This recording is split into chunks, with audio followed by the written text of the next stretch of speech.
Somebody's unmuted. Guys, let's turn microphones off. Fred, Gail, your microphone's off. No, my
Good morning, everyone. I'm Dan Gorodnick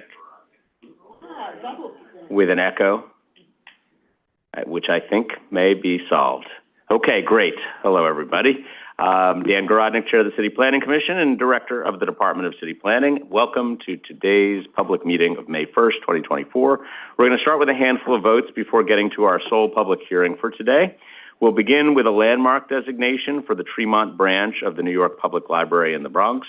Built in 1905, it is one of 67 circulating libraries constructed in the early 20th century and funded by a grant from the steel magnate Andrew Carnegie. Next up, we'll vote on the Red Hook Coastal Resiliency Plan proposed by the Department of Design and Construction, Department of Transportation, Department of Citywide Administrative Services, and Department of Parks and Recreation, and advanced with funding from the Federal Emergency Management Agency. This important project ties together natural topographic high points and a variety of design elements like roller gates and flood walls to provide protection from sea level rise and future storms for the entire neighborhood. It also includes a significant expansion of the Brooklyn Waterfront Greenway. We'll also vote on another Department of Transportation proposal, this one for a major concession in Times Square, which would allow the city, through the Times Square Alliance, to expand concessions from the existing bow tie further north and south along Broadway. Our final vote for today is on a proposal from the Department of Citywide Administrative Services to dispose of 4 city-owned properties in Douglaston, Little Neck, Queens. These sites are mainly very small and undevelopable lots. Our sole public hearing today is on a significant job-generating project for Staten Island, the Arthur Kill Terminal. This new 50-acre state-of-the-art marine port would be dedicated to the staging, assembly, and pre-commissioning of wind turbine generators and its related components. If approved, it could represent a big step forward in helping New York State and the country reach its offshore wind energy goals. It would also create approximately 200 local jobs. Arthur Kill Terminal shows that sustainability and economic development can work hand in hand to benefit our environment and economy, so we look forward to hearing this item today. And with that, Madam Secretary, the floor is yours. Good morning. This is the City Planning Commission public meeting held remotely through the NYC Engage portal and in person in the CPC hearing room 120 Broadway, Lower Concourse. Today is Wednesday, May 1st, 2024. I will now call the roll. Chair Gorodnick. Here. Vice Chair Knuckles. here. Commissioner Benjamin. Present. Commissioner Cerullo. Here. Commissioner Crowell. Commissioner Dewick. Here. Commissioner Gold, I believe, is on Zoom. Yes, here. Commissioner Goodrich. Here. Commissioner Kermani. Here. Commissioner Marin. Here. Commissioner Osorio. Here. Commissioner Ramprashad is on Zoom. Here.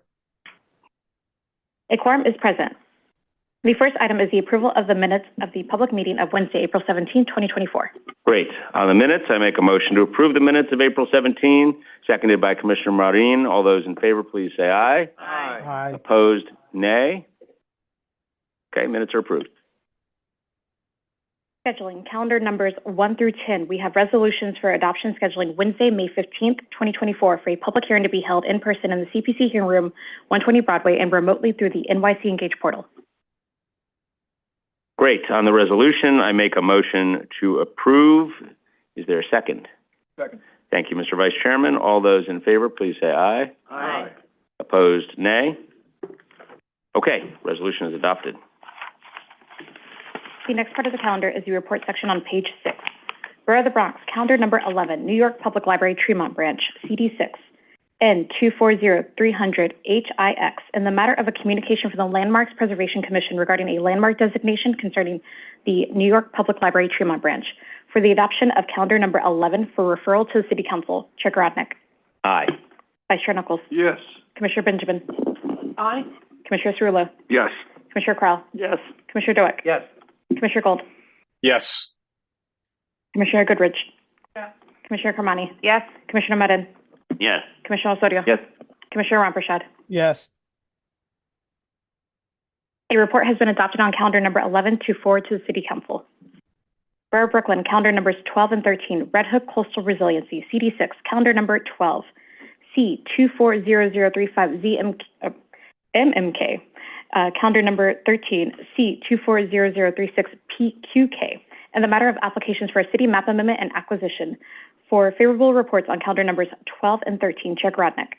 Aye. Vice Chair Knuckles. Yes. Commissioner Benjamin. Aye. Commissioner Cerullo. Yes. Commissioner Crowell. Commissioner Doak. Yes. Commissioner Gold.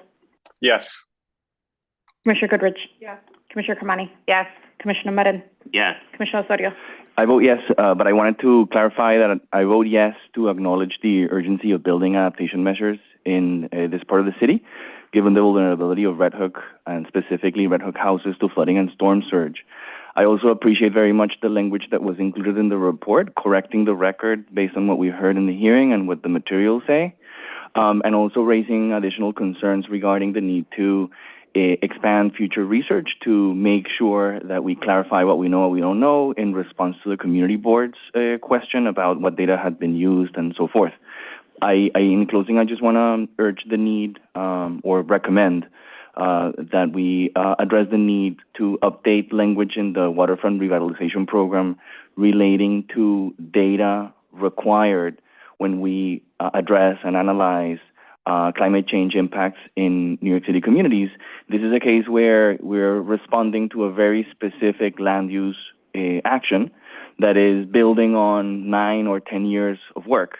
Therefore, it's urgent that we act, but I want to acknowledge that we're also responding to research that was done almost a decade ago with outdated data and without factoring in everything that has happened, research and design contributions to this conversation beyond hard infrastructure. And therefore, I think that we need to be clear on that. And then just finally, I want to acknowledge the comments by the Industrial Development Corporation regarding the needs of the industrial businesses. I appreciate how the report acknowledges all the requirements that businesses handling hazardous substances within the floodplain are required to do, but also given the fact, and specifically given the fact that the barriers leave them out, we need additional measures to protect them against additional flooding and coastal storm surge. Thank you. Commissioner Ramprashad. Yes. Favorable reports have been adopted on calendar numbers 12 and 13. Borough of Manhattan, calendar number 14, Times Square Major Concession, CD5, C240088MCM, and the matter of an application for a major concession concerning Times Square Major Concession. For a favorable report on calendar number 14, Chair Garodnick. Aye. Vice Chair Knuckles. Yes. Commissioner Benjamin. Aye. Commissioner Cerullo. Yes. Commissioner Crowell. Yes. Commissioner Doak. Yes. Commissioner Gold. Yes. Commissioner Goodrich. Yes, I wanted to quickly note, I had some concerns about the pedestrianization, and those were answered by DOT, so I just wanted to note those, but I am voting yes. Commissioner Kermani. Yes. Commissioner Medin. Yes. Commissioner Osorio. Yes. Commissioner Ramprashad. Yes. A favorable report has been adopted on calendar number 14. Borough of Queens, calendar number 15, DCAS Disposition Site CD11, C-240189 PPQ in the matter of an application for a disposition of city-owned properties concerning decast disposition sites, CD11. For a favorable report on calendar number 15, Chair Grodnick. Aye. Vice Chair Knuckles. Yes. Commissioner Benjamin. Aye. Commissioner Strula. Yes. Commissioner Crowell. Commissioner Dueck. Yes. Commissioner Gold. Yes. Commissioner Goodrich. Yes. Commissioner Kamani. Yes. Commissioner Marin. Yes. Commissioner Osorio. Yes. Commissioner Ramprashad. Yes. A favorable report has been adopted on calendar number 15. The next part of the calendar is the public hearing section on page 8. Great. Thank you very much. And we have one item on the agenda for today. When we hear from members of the public, we'll invite them to speak for 3 minutes. And we do have a couple of members of the public already signed up on Zoom. Madam Secretary, would you like to introduce this item? Borough Staten Island, calendar numbers 16, 17, 18, and 19. Arthur Kill Terminal, CD3. Calendar number 16, C230225, RSR. Calendar number 17, N230227, ZRR. Calendar number 18, C230228, MLR. Calendar number 19, C230231, MMR. Public hearing as a matter of applications for special permit zoning tax amendments, landfill, and city map amendment concerning Arthur Kill Terminal. Notice. A public hearing is being held by the City Planning Commission in conjunction with the above ULURP actions to receive comments related to a draft environmental impact statement. This hearing is being held pursuant to the State Environmental Quality Review Act and the City Environmental Quality Review. Great, thank you. And I will note on behalf of the applicant team, we have Josh Rhinesmith, Shay Thorvaldsen, Abir Sabat, Charles Davis, and Charles Doherty. So welcome to all of you, and whenever you are ready, you can proceed for 10 minutes. Great, good morning. My name is Boone Davis. I'm the CEO. My name is Boone Davis. I'm the CEO of Arthur Kill Terminal. I'm here to present on the Arthur Kill Terminal project. Here you can see the site plan for the facility, which will be a purpose-built offshore wind staging and assembly port located just south of Outer Bridge Crossing in Staten Island. This site is the only location in York Harbor, within hundreds of miles in York Harbor, where you can build a new port facility outside of air draft restrictions, which enable the use of all of the types of vessels that are used in offshore wind farm construction and major maintenance, and that enable the use of methods like assembling wind turbine towers in the port, which saves on the cost and time of installing wind turbines offshore. Right now in the U.S. offshore wind industry, there isn't sufficient port capacity to achieve either the state's or federal government's goals for constructing offshore wind energy. And in the state of New York, there's a goal for 9 gigawatts of offshore wind energy by 2035. This is a water-dependent facility. Here you can see on the left-hand side the Federal Navigation Channel.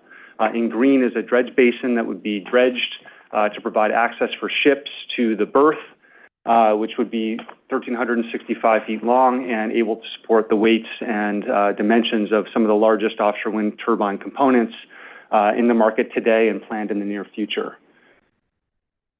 In the surrounding area is comprised primarily of retail and commercial facilities. The site itself is zoned M11 and M31. There's one mixed-use, non-conforming property across the street, but otherwise, we're south of a bridge, south of a gun range, and in an area that's compatible with this type of use. As I said, this is a port for staging and assembly of wind turbines. It's not a wind farm. It involves basically receiving components made elsewhere, putting them together, wiring them, turning them on, testing them, touch-up painting, that type of thing before they're put on vessels and sent offshore. This port can also support major maintenance. If a blade needs to be replaced or a gearbox or generator or things like that, that can all be done. This will be a privately owned facility, and it'll be operated by our tenants, which will be wind farm developers, their wind turbine manufacturers, and subcontractors primarily. We will have permanent staff on site to oversee the activities at the port and to serve as a constant point of contact with the community. This is what this looks like in reality. So here on the left, you see the first utility-scale offshore wind farm being built out of State Pier in Connecticut because New York doesn't have such a facility. And then on the right, you see a similar operation being performed for the Vineyard Wind project in New Bedford, Massachusetts. In addition to the construction of the port, we'll be building a small tenant office and warehouse building of about 22,000 gross square feet. It's an 8,000 square foot warehouse with a cafeteria and, warehouse office on the first floor, changing rooms, stuff like that. And then on the second floor is office space. This will be a LEED Gold building with all kinds of energy efficiency features, rooftop solar, EV charging stations. There'll be a bioswale to collect stormwater runoff. It's a really cool project in and of itself. In front of the warehouse here, we will also be voluntarily widening Arthur Kill Road in response to concerns of the community around, traffic congestion in that area. And this is in close proximity to the highway right there. In the southeast corner of the project site, we'll be renovating an 1840s home known as the Cole House into a visitor center and owner's office. On the top right, you can see, the current condition of the home, which is rather dilapidated, and in the bottom right is the proposed renovation, which will be very extensive. This area will also include widening of Arthur Kill Road along its frontage. Here's an example of what the port might look like in operations. There you can see some of the larger jack-up wind turbine installation vessels with 100-meter tall legs that, again, can't fit into New York Harbor, as well as potentially fully assembled wind turbine towers. Other components could also be staged here: foundations, transition pieces, large pieces of equipment involved in offshore wind projects. One of the features of the site that we've worked very hard to minimize the impact of is the lighting system. So here you can see renderings of the light poles as well as their heights. These will be all high mast LED lights with shielding that's directed, solely onto the footprint of the port facility and is easily dimmed and controlled in response to whatever activities are occurring on site. Here you can see what those might look like from the streetscape. So again, not too noticeable. We are seeking approvals to be able to perform work as needed over a 24-hour window. This is not the type of operation that is going to be, humming 24/7. It really is a sort of stepwise process of taking wind turbines, unloading them, assembling them, and putting them back onto vessels. And nighttime operations are really only needed when there's a ship that is waiting there and an offshore wind project that needs to receive components, and you need to sort of get something off and out into the ocean. The site is also, next to a well-lit bridge and distribution center and oil terminal, so it's not expected to result in any substantial impacts. Wherever there's been, sort of a request or a point or something that we could address that is reasonable and something that we can do, we've said yes to. We've really tried to ensure that the project avoids impacts to traffic, which is something this area is particularly sensitive to. All of this large equipment comes and goes by water, so the traffic impacts are really limited to the workforce that would be arriving in the morning and leaving in the afternoon, and potentially, maybe a second shift that might come later if evening work is needed. Again, as I said, we're widening the road here voluntarily and avoiding the sort of sensitive traffic congestion area at the intersection of Richmond Valley Road and Arthur Kill Road. That area next to the Cole House would just be used for emergency access and egress. We're collecting stormwater runoff from neighboring properties. I spoke to the lighting poles, and again, this port is really about moving very heavy, very expensive equipment around, turning it on, testing it, et cetera. So there's not a lot of noise or other types of nuisances that come with this operation. This project will result in substantial benefits for the community, Staten Island, and New York City as a whole. This is a union project. We've already entered into an MOU with the building trades to build this project with union labor. And during operations, this will sustain a union workforce. All of these wind farms that will be built out of this facility are subject to PLA requirements. And so, the operations of the facility will likewise involve, a substantial portion of union labor. We are prioritizing all of our procurement opportunities in New York City, working very hard to ensure that the construction and operations of this involve lots of small contractors, MWBEs, SDVOBs, et cetera, and doing a lot to really unlock Staten Island's potential to serve as the workforce hub for the project. Here you can see, some estimates of the direct and indirect jobs that would be created as a result of construction and operations. and some of the relationships that we've already established with local educational institutions and organizations around workforce training. We're working hard to, wrap up our development activities this year with the goal of starting construction at the end of this year. The construction of the port is expected to take less than 2 years to build, so we're really aiming to be operational in time for the emerging, sort of boom of offshore wind construction activity. With that, I'm going to hand it over to my colleague, Josh Rhinesmith, to go over some of the land use actions. Good morning. So in order to facilitate the construction of this exciting project, a number of land use actions are being requested from the Commission. The first of these would be a city map amendment to eliminate, discontinue, and close the mapped but unused portion of Richmond Valley Road that's located west of Arthur Kill Road. So this portion is mapped from Arthur Kill Road to the bulkhead. The second action would be for some zoning text amendments to the Special South Richmond Development District. The first would be to establish goals related to a sustainability, resilience, and climate and clean energy objectives. The second would be to modify the current authorization under 10765 to permit the modification of natural feature regulations for water-dependent projects that provide a substantial environmental benefit. The third would be the authorization under the modified ZR section 10765 to allow the removal of trees and topographic modifications that are necessary to create a level, open port facility. Fourth land use action would be an authorization pursuant to section 10768 to allow 124 accessory off-street parking spaces. The special district does not permit non-residential uses to have accessory group parking facilities, so this is necessary for this development. Okay, thank you. Your time's up, but let's, you've got a couple more actions here of note. I'll go through One of them is the special permit for the height of greater than 50 feet, and the other is the is landfill, right? That is correct, and the special permit is solely for the light poles. All other structures on the site comply with the height limitation.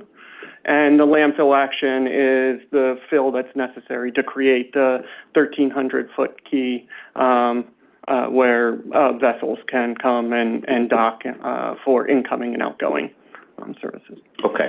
All right. So we have questions from commissioners, but let me just, I really wanted to probe on one issue, the wetland issue. There's 28 acres of wetlands that would be impacted here, and I understand that there's process underway to develop a mitigation plan. I just wanted to see if you could say a little bit more about that, see what efforts you're making to address that here. Obviously, this is an important environmental initiative in itself, but also there's wetland impact. So if you could address that. Yeah, we spent several years exploring alternatives for mitigating the unavoidable impacts of the project, namely the dredging and filling, and fill also of the roughly 3 acres of freshwater wetlands. These wetlands are in our view, low quality, Phragmites, invasive species, and the tidal wetlands that we're talking about are really the area underwater, as well as the gravel sandy beach. So there are, limited places where you can actually mitigate for an 18-acre dredge basin and a 8-acre, filled key area at the ratios that the state and federal agencies are requiring. And that necessitated our looking beyond the confines of Staten Island into other parts of New York City and even other regions of New York State to find areas where you can actually restore tidal marsh at a quantity that would be acceptable for these impacts. And so what we've arrived at for our tidal wetland restoration project is Black Bank Marsh in Jamaica Bay, Queens, which is a 35-acre restoration project within a 100-acre marsh. And so that effort there is, in our view, really a tremendous opportunity for ecological restoration, one that is something that is very much welcome to that community and many in the environmental community, and something that we're happy to do. We have explored, I'd say we've left no stone unturned in terms of identifying alternatives, many of which are smaller and wouldn't have worked for our project, but are things that, we hope to help facilitate others to achieve, in sort of sharing everything that we've learned about mitigation in New York City. All right, thank you. Let me move on to Commissioner Dweck. I think it's a wonderful project. Can you give us some clarity on where your customers or your clients will be placing these farms? What proximity to your site? Why would I come to your site in Staten Island versus the ones you showed in Massachusetts or other? Yeah, so that's a great question. Right now on the East Coast of the U.S., the federal government has a goal to build 30 gigawatts by 2030. That can't be achieved with West Coast projects, which are going to take a lot longer to develop. On the East Coast, there's definitely more than, I'd say, 40, 45 gigawatts of projects under development, and room for many more. So in the New York area specifically, there's about 20 gigawatts of offshore wind under development between New York and New Jersey, right? So New York has a goal of 9 gigawatts. New Jersey has a goal of 11 gigawatts. New Jersey is building a very similar facility on the Delaware River that's actually further from the New York Bight federal wind energy areas than Arthur Kill Terminal. And it's expected that that port will be fully utilized for the next, 25 years plus, building out that 11 gigawatts. A rule of thumb is that each gigawatt's going to take 2 to 3 years of port utilization exclusively. In Massachusetts, likewise, there are, more than, I'd say, 5 to 7 or 8 gigawatts right now under development. And there are several ports there that could be used to, support these projects, but will be devoted to supporting New England-based wind energy areas over the next, 10, 15, 20 years. So it's really critical that for New York to, have, access to this infrastructure, that they build additional port capacity to support these projects. Will you prioritize New York clients over?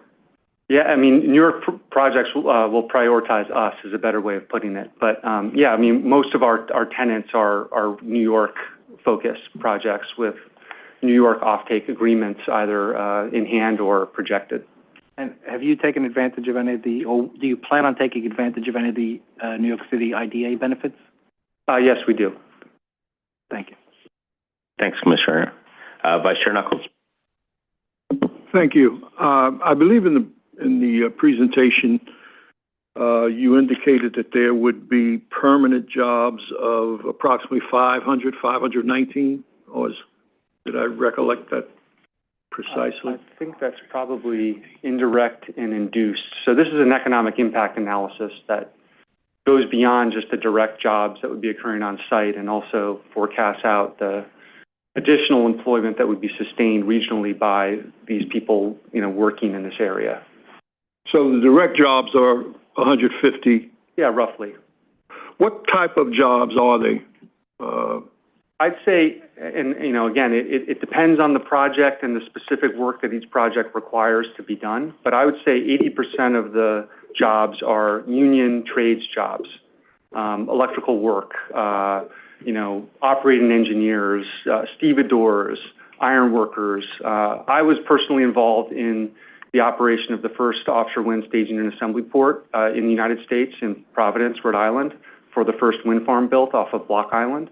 And we used almost every union trade imaginable in the port activities that occurred in connection with that wind farm.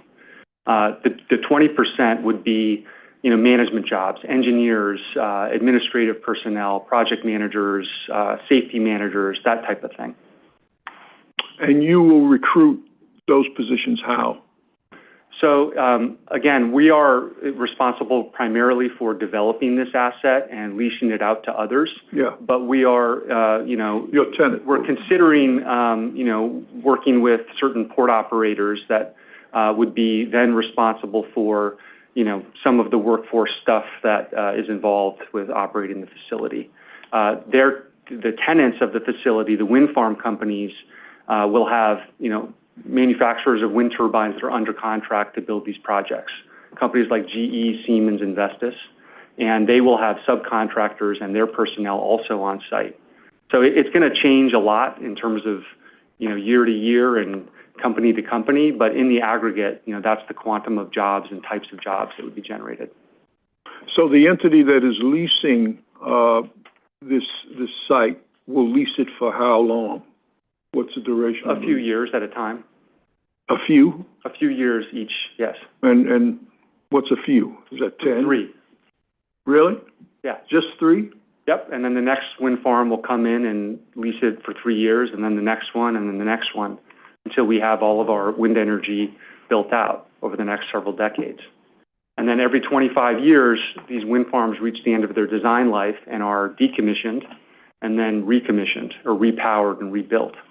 So it's going to be a bit of a boom and bust cycle over the decades to come, but, something that, again, is expected to be fully utilized for, the foreseeable future once it's operational. Thank you. Thank you, Mr. Vice Chairman. Commissioner Rampersad on Zoom. Thank you for the presentation. Sorry, I had my headphone out. I have 2 quick questions. One is in regards to, first I'm gonna start with the trees. I noticed, if I'm correct, on Monday we saw a slide. It was like over 1,200 trees that are being displaced or removed. Can you talk to how they're being replaced, whether you're painting, I guess, into a tree fund or you're replanting, and where would that replanting be? And then I have a question about the operation of the business. Yeah, so, sorry. There are a total of 1,204 trees that are being removed from the site in order to create the laydown area. I believe a number of those are invasive species. We are looking to add a number of trees within the parking and along the street frontage, and we're maximizing that to the extent possible. But that is really the extent of the proposed tree restoration on site. Just the nature of the port operation, the need for very large open areas to support these very large wind components in terms of storage and then movement really restricts the amount that we're able to do on site. But we're looking to maximize the number of trees to the greatest extent possible. Thank you. And the next question I have is with regards to the facility. Is there a limitation on how many wind turbines you can hold at this facility? And how does that compare to other facilities like yours, like the one you were saying constructed along the Delaware River? I mean, there is a limit because the site is limited in size. It's 32.5 acres. That's consistent with several other ports that are similar facilities in Connecticut and New Jersey. So, for example, the State Pier in Connecticut is, I think, about 40 acres. The New Jersey Wind Ports Phase 1 build-out has a 30-acre marshalling parcel next to about a 15-acre manufacturing site. So, it's enough to support one project at a time and to handle, I'd say, between 50 and 20 wind turbines at a time. So it's enough. Okay. Thank you. Thank you, Commissioner. Commissioner Osorio. Thank you, Chair. Thanks so much for the presentation, and I join my colleagues in highlighting how important this is for the future of the city and the state.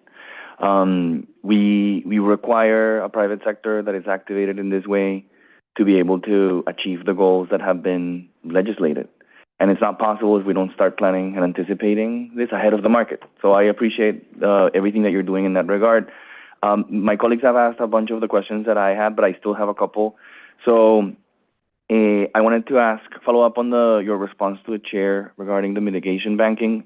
Are you aware that the city for almost a decade right now has a mitigation banking program through the EDC in Staten Island specifically, which, by the way, I've been always very critical of because destroying a wetland in one neighborhood and replacing it in another is the, quintessential example of environmental injustice. So I'm wondering if you're aware of that and if that's part of the assessment that you've done in terms of replacing the wetlands in Staten Island. Of course. And we met with EDC very early on about Sawmill Creek. I assume that's what you're referring to.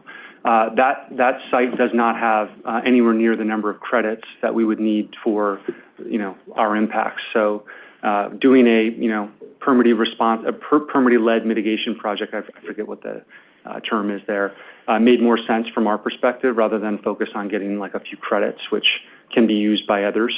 So we needed, again, 35 acres of restoration area, which Sawmill Creek doesn't have. But are you considering, but why not at least maximizing the type of restoration that you can do locally before? I understand, the environmental impacts are considerable and therefore the need to go beyond Staten Island, but at the very least, I would suggest considering maximizing the benefits that you can do locally and then, using the rest elsewhere. I believe that, we owe that to the communities that are directly impacted. Right. Well, I guess my response to that is, we are doing a very substantial, or proposing to do a very substantial wetland restoration project on Staten Island in Mariners Marsh Park. That's an area that requires remediation. It's a disadvantaged community that is closed to the public because of, the need for remediation there. So, the scope and the challenge that we're undertaking and actually moving that along, I think is significant. Again, Sawmill Creek, the restoration has already occurred, right? So, those credits are available for smaller projects, typical real estate development projects that might need a credit or half a credit or, some minuscule amount of mitigation compared to what we're looking to do. So, I hear what you're saying, but, we're sort of limited by, again, what we need to accomplish, and the best course of action for us was to propose that Jamaica Bay project and then the Mariners Marsh project. Thank you. I understand what you're saying. I didn't understand what you said when we are already doing the mitigation in Staten Island. You mean? We're proposing to. Okay. If you can share additional information on that, I would appreciate it. Sure. The next question is, you already hinted at this, but, the law requires to reinvest 35% of energy efficiency savings across the state in disadvantaged communities. And so I also understand your response to Vice Chair Knuckles in terms of, what is your responsibility and what is the responsibility of your tenant.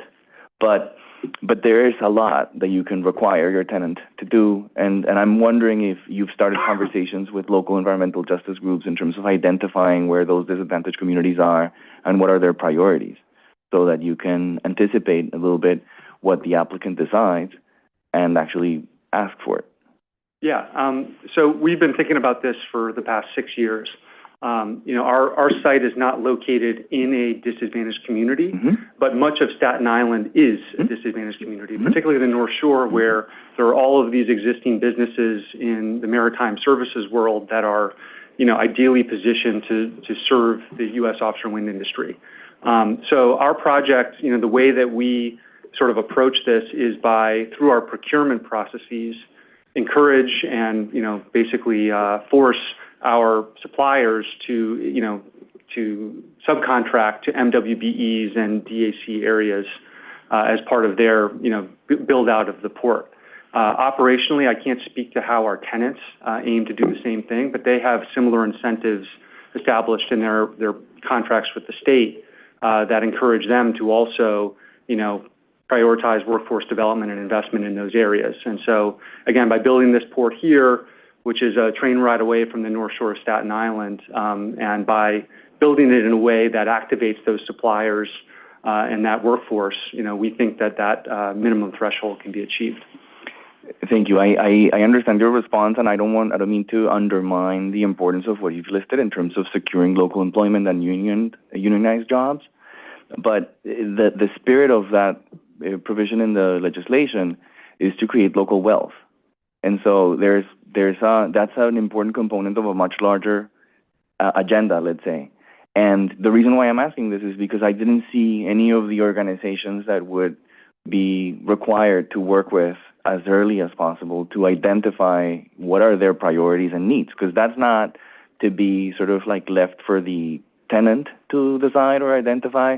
That's work that needs to start right now. In other words, when you look at the legislation, I encourage you to think about sort of who is already planning for identifying these priorities, and maybe what are they already establishing as what they want to see out of this. In other words, I just want to, again, underscore the importance of focusing on creating local employment as a priority, but I encourage you to think about all of the other requirements associated with guaranteeing a just transition for communities like Staten Island, which require or hint at the need of creating local wealth beyond employment. So, also to your credit, I'm wondering have you been in touch with the EDC team that is supporting the industry? All the time. Because they have ample resources and have been providing ample training to both property owners and applicants in terms of what a just transition is and the difference between some of these reinvestment opportunities. Have they briefed you on that? Yeah, yes, and we've supported their waterfront pathways program, given lectures to educate, MWBE leaders on opportunities in offshore wind at our port, out in the ocean. We've been in the offshore wind industry for about 12 years and have spent, again, much of the past 6 years engaging with community members, local organizations in and outside of EJ communities about, the potential that offshore wind holds, making connections between companies and others that can potentially, bring them along and partner in ways that, again, create wealth and unlock this opportunity. So this is something that is dearly important to us and that we're very focused on. It's very multifaceted and kind of hard to summarize, but there are many ways that, again, we're trying to support this effort and the efforts of others like EDC to advance this initiative. Thank you. I don't mean to take too much more time, but I just think that, that you should be intentional in terms of reflecting some of those goals, in terms of what the proposal is actually listing. To read through the materials, or as I was reading through the materials and hearing the presentation, I didn't hear you sort of like specifically and identify what are the environmental justice communities that you were just referring to, who are the grassroots organizations that have been leading that work, and what are their priorities. That's what I mean. I just have one more specific question, if I may. So in terms of the specific requests, I had noted when we first saw this that in section 10700, you're referring to sort of like creating renewable resources generally, and I was wondering whether you would consider specifically like referencing the connection to the offshore wind industry. And so I'm wondering if that's something that you would consider, just because I think being as intentional as possible in terms of the purpose of, these requests could be. Understood. I think to a certain extent, we wanted to keep the opportunity to take advantage of this particular authorization to be wider than just specifically one industry, and have the authorization available to any other type of manufacturing facility that would meet the requirements of the authorization. In order to meet the authorization, you still have to demonstrate to the Commission that there is a substantial environmental benefit, and wanted the ability for whether it's some type of solar or other type of industry that would promote environmental benefits being able to take advantage of the authorization. So I understand what you're saying and trying to make it very targeted to just offshore wind, but I think there are other components of the environmental sustainability industry that may at some point in the future want to take advantage of the ability to construct a facility. And again, it's limited range of uses. It has to be water dependent, meaning dependent on the water for a lot of incoming and outgoing traffic, and then also provide that environmental benefit that has to be met by the Commission.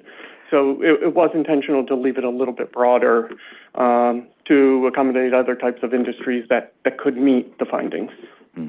Yeah, I'm a little concerned with sort of like deviating a little bit, given the fact that you're presenting a very specific site plan, and therefore, as you stated, you have a very strong commitment to this industry in particular. And so, given the significant environmental impacts that we are waiving, which again, I think, in this particular case, may be sort of like addressed with the gains, with the specific gains that we would get in terms of public benefit toward the 9 gigawatt contribution here.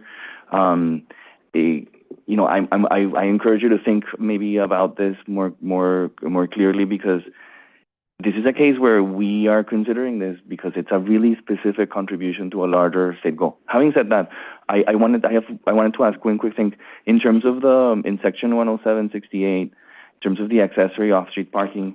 Are you considering any type of permeable surfaces or any other opportunities to offset the environmental impacts?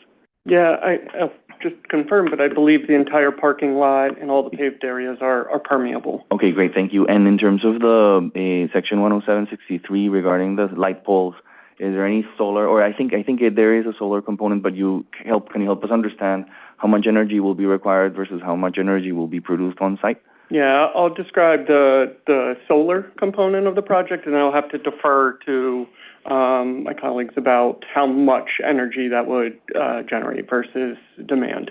But the entire parking lot is going to be adjacent to the accessory warehouse facility, which is 111 parking spaces. We'll have solar canopies. In addition, the warehouse building will have solar canopies on it. I don't know, Boone, do you know the demand? 500 megawatt solar power program with a battery storage of 500 megawatts. Why don't you come up to the microphone and introduce yourself, and let's get it on the record. Thank you. Sorry about that. Not used to this. Shay Thorvaldson from TMS, for the project manager for AKT. The solar component will be on the coal house and on the warehouse to the tune of 500 megawatts, including, watts, not megawatts, thank you, including the battery storage there. The warehouse has a 400 amp panel and the coal house has a 200 amp panel. So with regards to demand and versus the solar, it's about 50% of what the capacity is going to be for the buildings. To supply the power for the entire site, ComEd's bringing in a separate feed to supply all the power on the offshore wind side. Are you planning any battery storage on site? Yes, there's a 500 watt battery storage on site. It's not a BESS. It's not a battery energy storage system. It's a specific battery storage only for the localized solar that's going to be produced on the buildings and not accepting other power from other places. Thank you very much. And maybe one last question, which is, I know that this is a point where the industry is still struggling to improve the life cycle of some of the parts, but would you consider including some type of requirement in the lease structure to encourage, at the very least, the use of recyclable blades? My understanding is that, you know, the life cycle of the blades is also very short and they're actually going to landfills. So I'm wondering if this is also an opportunity to incentivize sort of like the production or the use of more sustainable materials. I think the industry is motivated to head in that direction. You know, we don't have a contractual relationship with the OEMs, so I don't think it's something that this project can undertake. But again, I do expect that that's something that they're focused on. I mean, this industry is full of people that are committed to sustainability and those principles. So, but again, I don't think it's something that we can add to our scope of work. Thank you. I appreciate that. Thank you, Commissioner. Commissioner Cerullo? So first, I just want to thank my colleagues for their questions. There's really a lot of important information that has been sort of discussed this morning. Just a couple of things that I had on my mind, and then just a couple of clarifications from some of the previous questions. Just want to discuss the lighting, and I appreciated the outline of the lighting, because while we described the area and truthfully that it is very much an industrial sort of manufacturing zone, there's retail and sort of other uses, but not so much residential. There is a huge residential community that is on the other side of Outerbridge. And I know that in your briefing, you indicated that the lights, that nighttime work was not necessarily going to be wasn't going to be prevalent, we'll say, but I'm sure that is imperfect. But you did describe the lighting as being sort of, I can't remember the word, but reverse lighting, almost like it was protective of the other side. So can you just describe the lighting? Because I know there's a reference to the bridges lit. It's a different kind of lighting. I think the concern is sort of stage spot lighting that might be needed and what impact that could potentially have on the residential portions of the nearby area. Sure. So one of the first things I told our engineers was that the light poles needed to be below the deck of the bridge. Because in addition to not wanting to have any lighting impacts north of the bridge, I didn't want to have any lighting impacts for people driving on the bridge. On the bridge. Mm-hmm. So all of the light poles that you see there on the northern, I don't know, it's a little faint on this projector, but the 102-foot, 72-foot, and 58-foot light poles, those are all below the grade of the bridge. So they shouldn't even be visible from properties on the other side. Okay. Thank you for that. I know that was a concern. It came up during certification, and again, I thank you for that explanation. 150 permanent jobs. The hours of operation, and I want to also appreciate the voluntary widening of Arthur Kill Road. How do you expect most of the employees who are working at this facility to get to work? Almost a silly question, since generally it will be in their cars. This is not an area at all rich in public transit, as you probably know by now.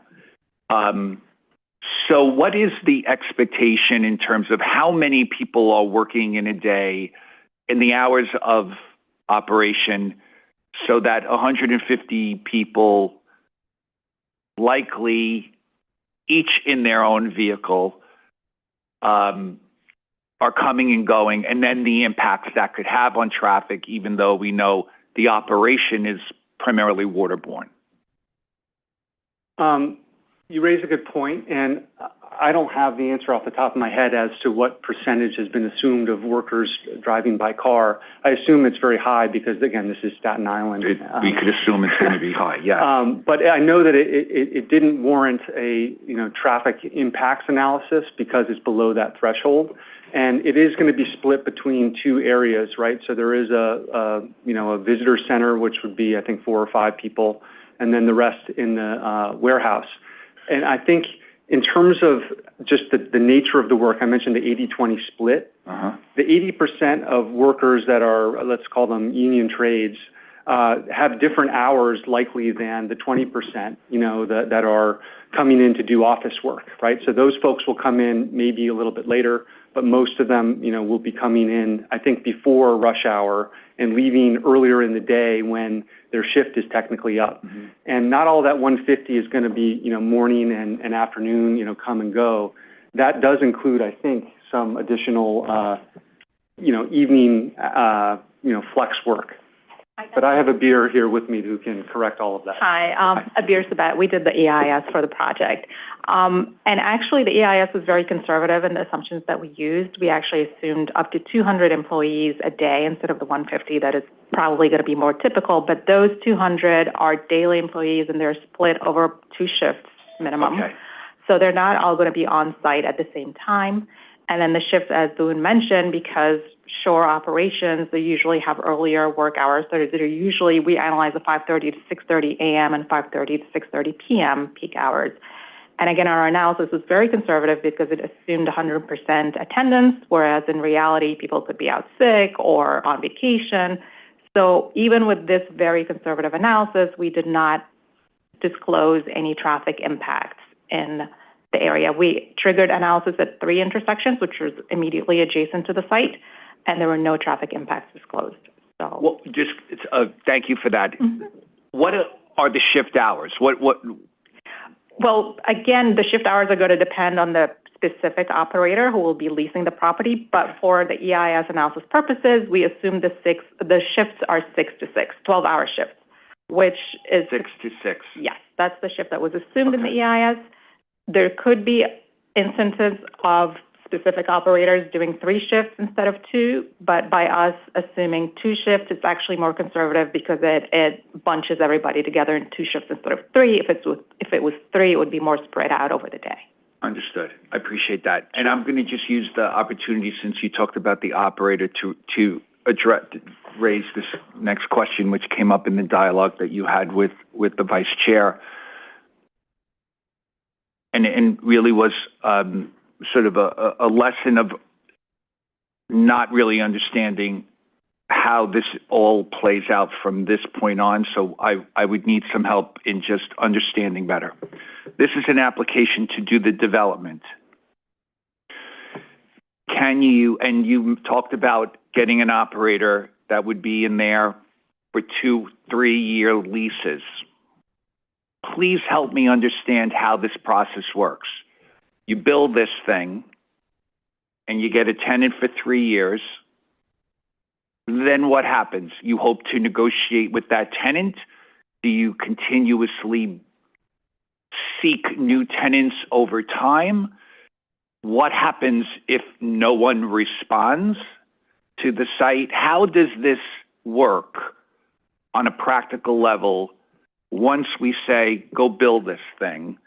And just because I really didn't realize this piece, which seems incredibly uncertain to me, not knowing where technology goes and all these other issues, especially in our state.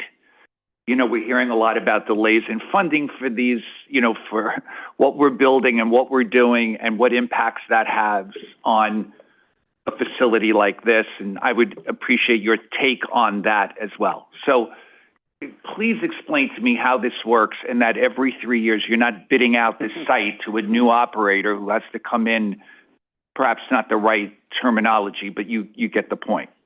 That's a great question. You know, this project will be delivered under a public-private partnership, meaning that a substantial portion of the investment that's needed to make this project happen is private. And that investment will not occur if there aren't sufficient leases and commitments in advance of construction to support the borrowing that's needed to build the project. Understood. So we will have more than just a 3-year kind of idea of, you know, what the future looks like, but rather more like a 10-year vision. Okay. In terms of multiple contracts, multiple offshore wind projects, and in terms of the port operator that might be coming in to sort of serve as the intermediary and to manage the stevedores and the other unions that'll be involved in working at the facility. They could either be, you know, a subcontractor to those tenants that are coming in here to build their wind farms, or they could be working on our side of the table under a more long-term arrangement that would be 10 or more years. So it's, you know, does that answer your question about kind of the, you know, how it works and what would be committed to in advance of when we build it? Well, partially. I understand that the desire and what would be necessary to make this successful, particularly on the private sector side, you need to have some assurances and security in the fact that you have someone who's going to operate this. I'm just trying to understand what happens when this opens and of course, assuming you wouldn't build it if you didn't know you have a tenant that's going to come in and operate at least on day one, right? That's when the story begins, right? You get approval, you build it, but you're building it knowing we have somebody on the hook to come in here and operate. That lease is, I think the answer was around 3 years. I don't understand that. I don't understand why there's nothing you lease for 3 years except a car. Something like this in an industry like this, I don't understand 3 years. And if you could fill me in on if that's a industry standard for this, even though it's a new industry and an emerging industry, I'd like to understand that. But then 2 years in, you have the last year of your lease. And everyone knows in the last year of your lease, you're thinking about what happens next. So it seems to be you're constantly in this renegotiation period, and I still don't know if I have the answer, and maybe because you have to live through it to know the answer, but I don't know that I have the answer to, in year 3, what you're doing about ensuring that either that lease gets renegotiated for another 3 years, if that's the standard? Or are you seeking another tenant to come in at the end of that 3 years?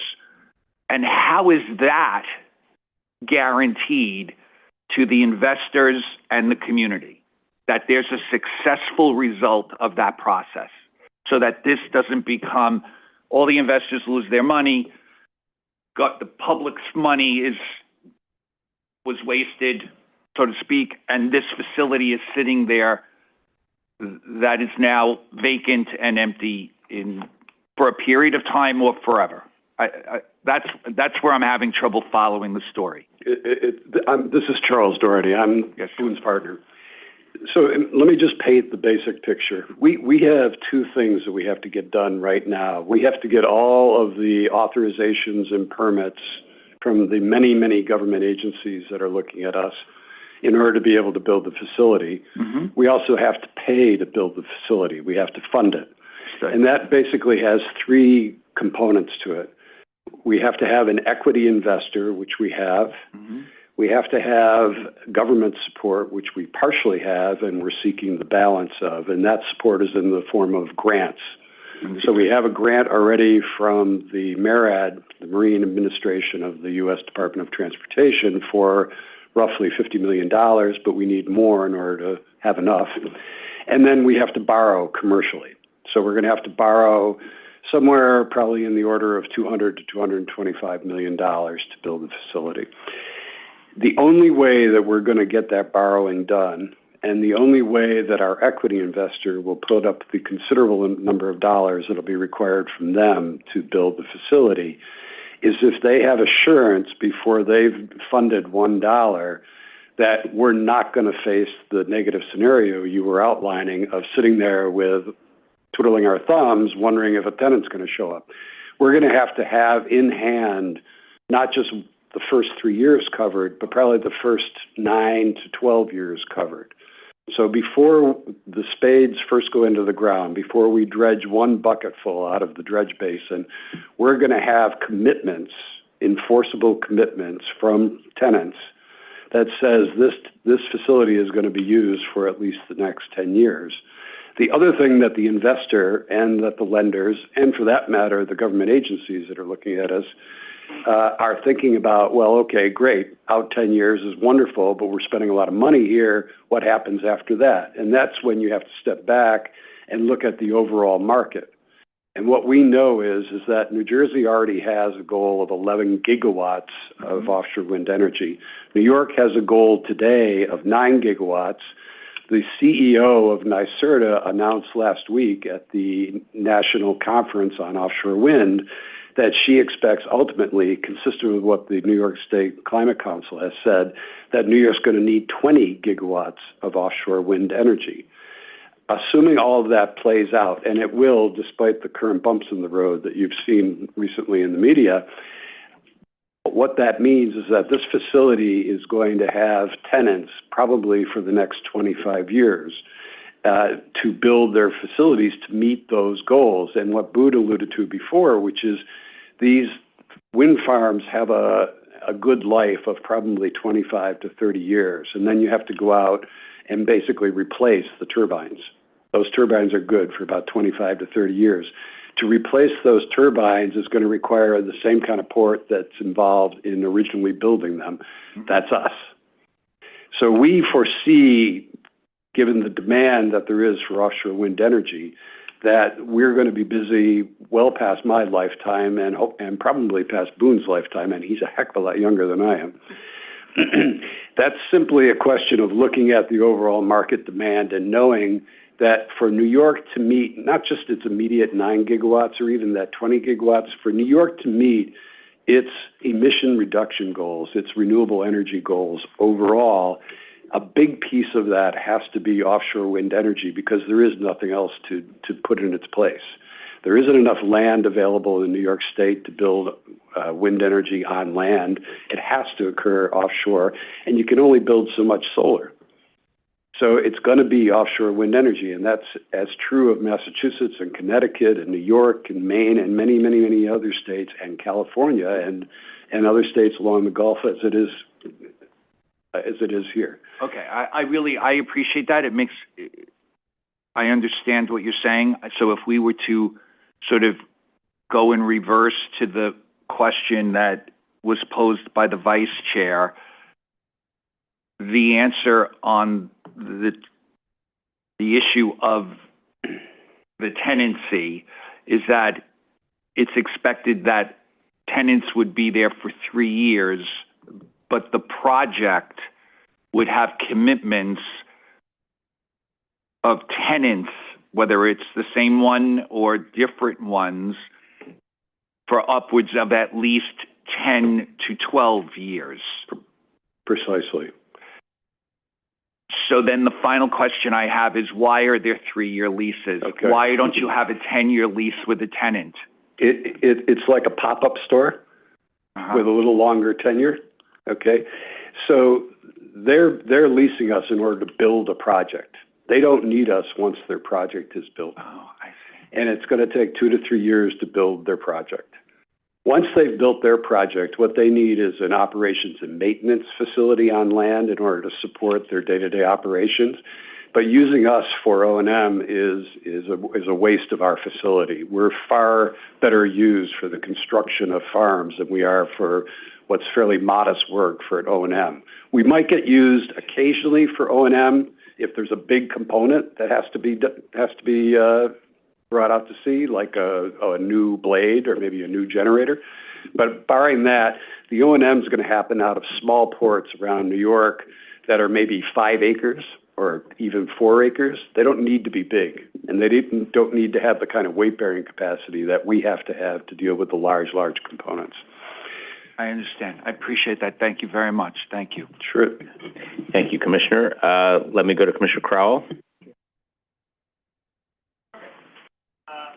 Thanks very much. This is a fascinating project. A number of my colleagues raised issues that were on my mind, so I will just say that I appreciate how this project connects to our City of Yes for economic opportunity and carbon neutrality programs. I also will say that the policy rationales underlying those programs fit neatly with this if this were to be approved. I have a couple of questions, which one is an obvious one. Can you tell us about bridge security and what you're doing to ensure that there are no issues with any of the vessels that will dock at this facility, compromising the bridge security and structure? One of the first things we did after we had secured control of this land and put together our development team was to engage with the Port Authority for precisely what you're concerned about. And we've now been working very closely with the Port Authority for several years and have exchanged technical information with them. We've listened to their concerns. The design of the whole northern side of this is exactly meant to do 2 things, which is to ensure that there aren't going to be elisions, any vessels colliding with the bridge, and to ensure that our construction and operations aren't going to have any kind of adverse impact on the bridge. And to the best of my knowledge, based on our most recent communications with the Port Authority, they're satisfied that the measures that we've built into the design are going to meet those objectives. Thanks. Obviously, with what happened in Baltimore recently, issues like that are ever present on our minds, and that's helpful to hear. Can you also discuss some of the storm, what you'll do in the event of any major storms and how it could affect what goes on at this facility? So I'll speak to this. Sure. The majority of the operational area, I think, 90%, I may be wrong, but close to that, is permeable. So, there's 3 feet of actually, gravel on top of the site. So it's designed to actually handle a 100-year storm event through the stormwater system. That's actually very important to our tenants. That was in all of the design criteria guidance documents we got from the major turbine companies. They want this site to be able to handle a lot of rain so that they can keep going. And then otherwise, this site will be an important safe harbor for vessels operating in the region. Many of which building offshore wind farms, have 100-meter tall cranes or legs. There's nowhere else they can go in New York Harbor in the event of a storm. The third thing I'll say is that the key elevation, the wharf, is going to be at 15.25 feet So it'll be higher than probably every other terminal in New York Harbor and designed to withstand, storm surge like Hurricane Sandy, which, came through here, and got even, much further up toward Arthur Kill Road. That won't be possible once this port is built here. Great. And can you talk just a little bit about the traffic that's in the navigable waterway here? I know it's a busy area. How will what happens at your facility and with the vessels that will come in and out, how will that impact water traffic? There's different types of vessels that would be used for the different operations here, inbound cargo vessels, potentially outbound barges, potentially outbound wind turbine installation vessels. When they go out, they might have, things hanging off the side of them, which will require a little bit more coordination with the Coast Guard through their VTS system. When they're coming in, shouldn't be a problem.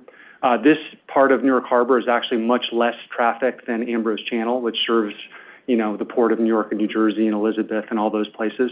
So, we've done a detailed navigational analysis to consider the effect of this additional marine traffic, and it's really a small percentage increase over what's currently there. And everything will be self-powered, no tugboats needed? There will be, I think, tugboats needed by policy or rules of the harbor, not because they understood that those rules apply no matter what, but... Yeah. Some of these ships will be, $900 million vessels with dynamic positioning systems that, can be 50 miles out in the ocean and not move an inch because of the control systems they have. Those will still be, piloted by pilots, to my understanding, when they come in and out of the harbor. And tugs will be invariably used in berthing and getting them in and out. Okay. That's a good thing. Yep. Thank you, Commissioner. Let me go to Commissioner Gold on Zoom. Hi, thank you. Many of my questions have been answered. Two or three left, though. One is more, operational. I think you mentioned in there getting a 24-hour permit. Can you talk a little bit about that? Just, at the end of the day, you get, I think the caveat was given that, you wouldn't expect that it would be used often, but just speak a little bit more because, that's that could be a nuisance. Sure. So, just going back to my experience in the Block Island Wind Farm, we had to assemble 5 turbines and load them out. And I think maybe it was 1 or 2 of them that required evening work. One of them went to about midnight. The other one, I think, only about 10 p.m. So it's really only in cases where you have turbines that are assembled that, with a few more hours of work, you can put on a ship and keep that operation, that offshore wind project that we're supporting offshore going. I mean, those are $5 billion projects that are being built offshore, and every day lost, waiting for vessels or components to be delivered is substantial. The day rates of these ships are anywhere between, $200,000 and $600,000 per day. So the function of the port otherwise is mainly going to be unloading components and, again, assembling them and loading them out. If those activities are not on the critical path, it doesn't make sense for the port operator or subcontractors to be paying, double time, overtime wages to workers to, do this on a 24-hour basis.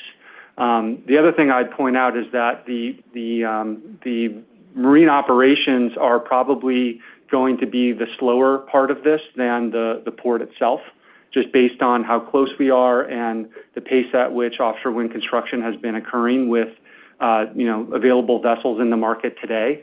Again, I can't tell you exactly, how many days a week evening hour, work could occur, but, there's a strong incentive to get it done as quickly as possible and to avoid it wherever possible.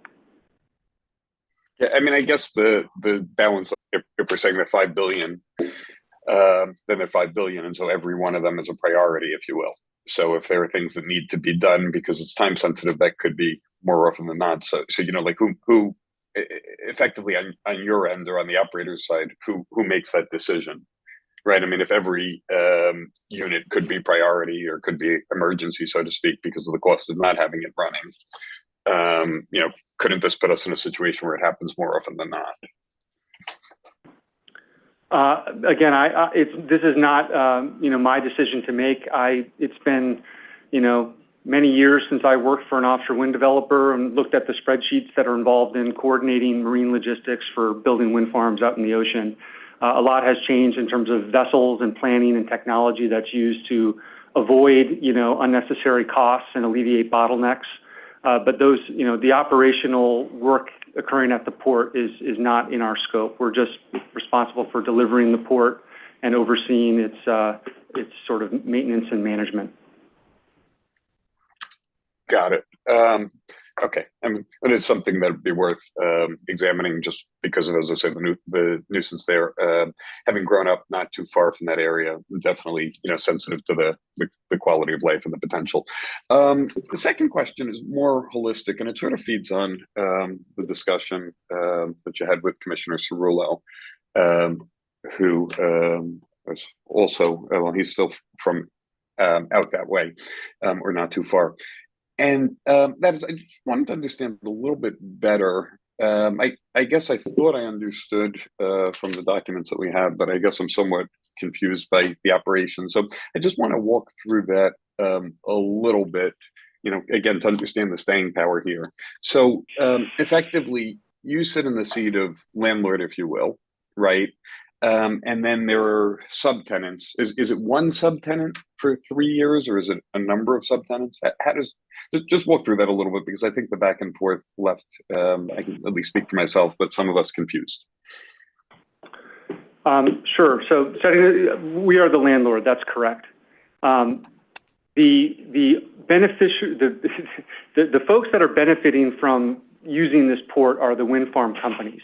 Right, so those are the ones that need such a facility for a 3-year period each to build their project. And there is a long line of wind farm developers that are looking for access to a port like this in New York to build projects, again, for a very long period of time, as Charles spoke to earlier. They themselves are developers, big energy utilities, energy developers. They don't physically have staff that go and build their projects, right? So they will enter into anywhere between, 5 and 25 contracts with major suppliers, installation contractors, vessels, you name it, to build their projects. And in that sort of stack of contracts that they'll be entering into are, I guess, a couple that might be relevant to this. One is the contract for the wind turbine generators. Those wind turbine generators for offshore wind projects are typically made by GE, Siemens, and Vestas. Those are the 3 big major manufacturers. Those companies are manufacturers. They're not, contractors. They're not really builders, and they're not going to likely be signatory to the local collective bargaining agreements that will be required under the PLAs that these projects will enter into with the trades. So they then are going to subcontract out the work occurring on site to local companies.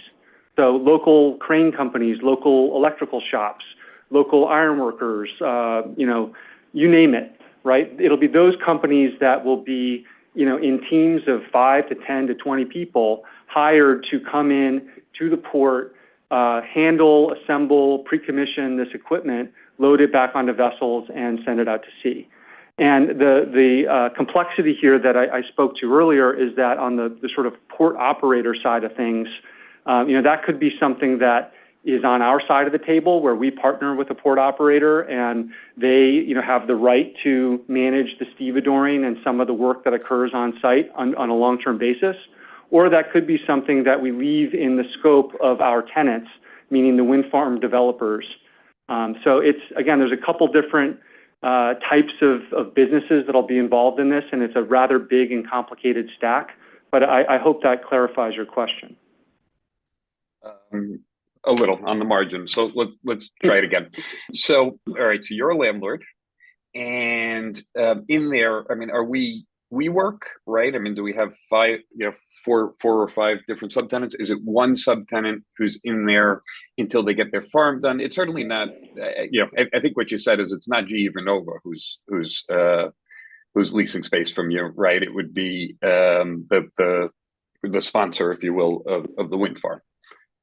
right? Yes, that's correct. Although it is possible that we would enter into a long-term lease agreement with an OEM that has contracts with 7 different offshore wind projects and wants to use AKT for the construction of all of them. I don't think that's likely. I think it's much more likely that we'll be entering into contracts with the actual developers themselves. Got it. So just so from a diversification standpoint, then do you expect, I mean, you've underwritten this and maybe you've tenanted it, right? Are we at the point of tenanting it or is that too early? We've had prospective tenants with short and long-term arrangements in the past and are still kind of working through that. Got it. So would this be one tenant for 3 years for the whole facility? Is that what we're saying? Or is it several tenants? It would be one at a time. It'd be one at a time. Okay. Got it. Okay. So then going back to, I think, the 3 versus 10-year comment, it's one for 3 years. Their expectation is it takes them 3 years to get their wind farm up and running. And behind that, presumably you have pipeline of others, right? For the next 3 and 3 and 3. Is that how we're thinking about it? That's correct. Got it. Okay. And then, sort of broader strokes, because it sounds like you've had, the early conversations. Yes, Staten Island has had over the years a number of, near misses, if you will. And I mean, it's a terrific project for the moment, but we're also at a moment where offshore wind, as you alluded to, is having some difficulty. I think one could look as doing the quick look at GE's or Vernova's order activity just last week, right, where they're actually starting to see the wind side of it move down on equipment orders. And I think that's rippled through the industry. It's not just them, right? We can all sort of agree that offshore wind is having a moment or seeing a moment of difficulty with interest rates and all. So just talk a little bit about confidence in both getting off the ground and then that sustainability, again, getting beyond those 3 years. Because I think the worst thing for all, you guys included, would be having, a facility up and running and, after 3 years packing it up. Yeah, I've been studying offshore wind since I was probably 17 or 18 years old and working in the industry for 12 years. The industry has grown, almost exponentially since I started. And now, as I said, there's more than 40 gigawatts of projects actively under development on the East Coast. The federal government has a goal of building 110 gigawatts by 2050, I think. New York State, as Charles said earlier, has a law that says we're going to build 9 gigawatts of offshore wind by 2035. Each one of those gigawatts is going to take 2 to 3 years to build. That means, basically, 50 years or so of port demand. And right now, there are no ports that can do this work. We understand and follow very closely the issues that the industry has faced with supply chain, with interest rates, with contracts falling apart. And that's not unique to offshore wind. Big infrastructure projects that laid out their plans in 2019 or before on sort of assumptions about the availability of resources and capital and all kinds of things have, they've been delayed. They've had to, reset and restart. And, from our perspective, that just means that there's even more pressure on building out supply chain, because supply chain can do 2 things. It can enable multiple projects to be built in parallel, when there's multiple channels available to projects. And it can also reduce the cost of building these projects. So by building a port in New York Harbor, which is close to every one of these New York Bight wind energy areas where 20 gigawatts or more of offshore wind is planned to be built in the next 20 years, outside of a bridge where these developers can use whatever methods they want, they can use whatever equipment they want, they can pre-assemble stuff on land. All of those things help alleviate these concerns about both cost and supply chain. So, we and our investors are still confident that, this project and the industry that it supports, will move forward. It's going to move forward later than all of us had hoped for or planned, but it's still there and, ever more urgently in need of projects like this to support it. Got it. Okay. It's super helpful. Just one last question. I mean, I think the number that stuck out at me, on the wind business, or GE's wind business last week, was that wind order activity was down 40%.